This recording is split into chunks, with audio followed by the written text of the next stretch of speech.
Hi folks, today I wanted to talk to you about the use of triad pairs and triad arpeggios over various chord changes and how they can be quite useful in improvising. So just to start with, I have a tune here which I worked on the other day. It's a very basic tune and it's here's an example of what you can do just as a sort of exercise. So this is the basic theme. It's just C major.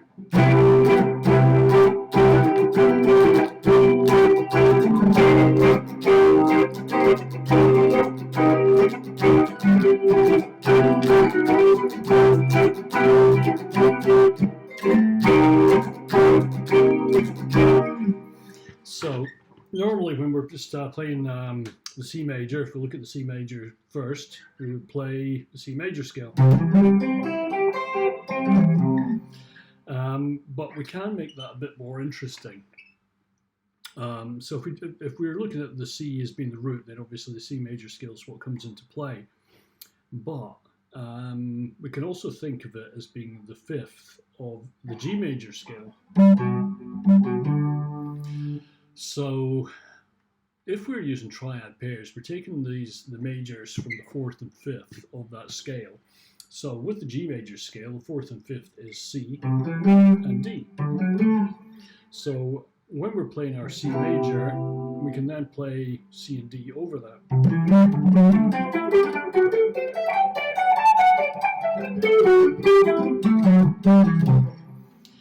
And that will all work quite well. And where we're playing the C, that's going to have a Lydian tone. And where we're playing the D, that will have a Mixolydian tone. Because they're all coming from the same scale and they're all in tune with the same scale. But where we're playing these different triad sequences, we're sort of starting different modes within that scale. So likewise with the C minor 7, so with the C minor 7, the way we could approach this is to play a C minor scale over the top.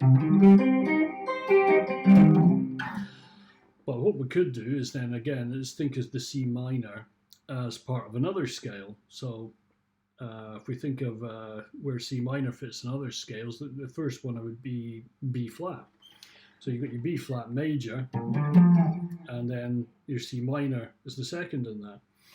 So if we're looking for triad pairs, what we're looking for is the fourth and fifth. So if we're playing B flat, the fourth is E flat, and the fifth is F. So now we have a different sequence we can play over that minor, which will all work in tune.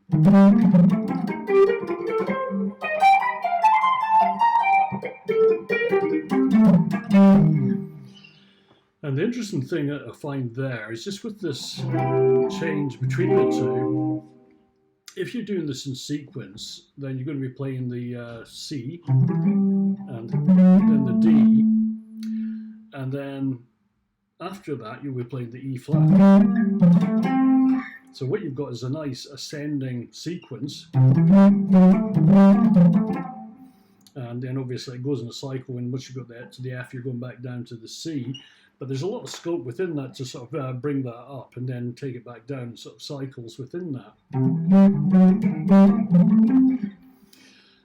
So the other day I sort of made up a bit of a tune based on those principles, using the triad pairs and using the triad arpeggios in octaves. So, you know, we'd have the C, D, it would be...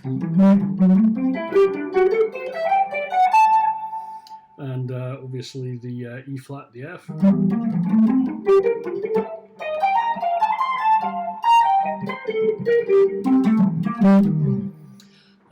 So I'll just play a bit of that so that you can kind of hear how this sort of worked in practice.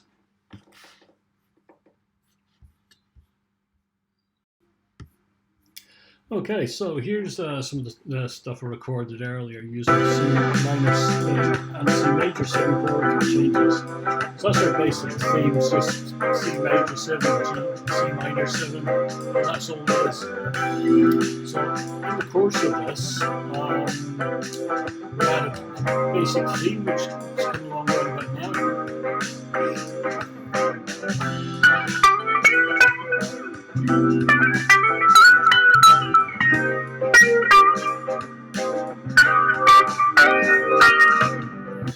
So what we're doing there is we're using GBE as a triad, and as I was saying earlier, this is pretty much using the G scale as the basis, and the C and the D are the fourth and the fifth of that scale.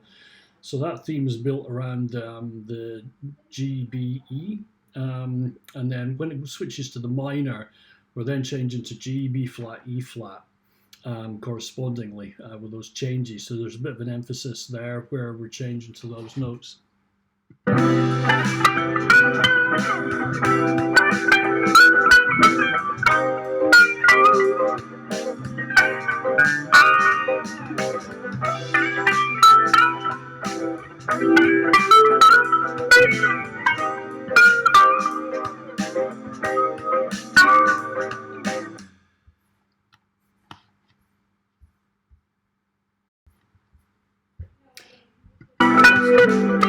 So in this part here, you can hear this triad arpeggios and octaves.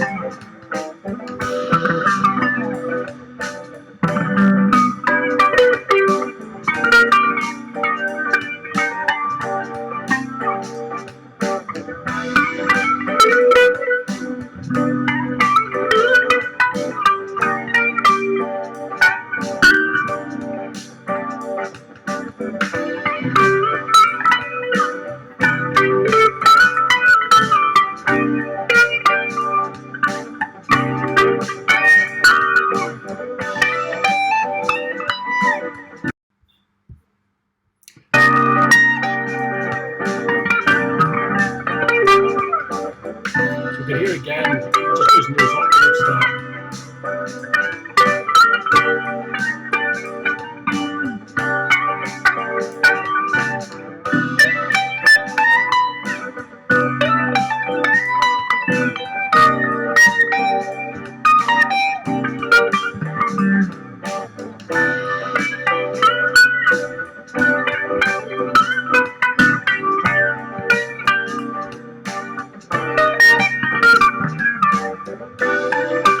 So that's quite useful in that respect. And then there's another bit where we've used them a little bit more about here.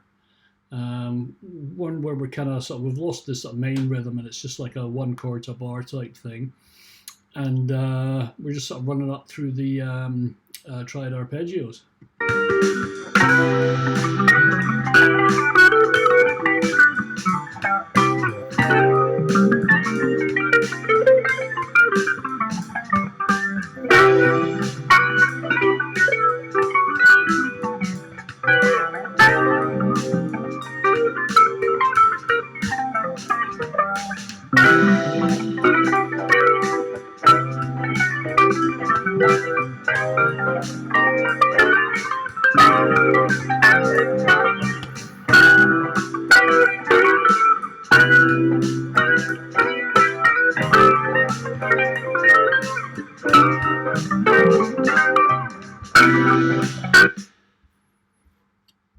So there we go. That's the use of various triad arpeggios and triad pairs, and how just simple 3 notes can just make a lot of difference to music. Thank you. Bye.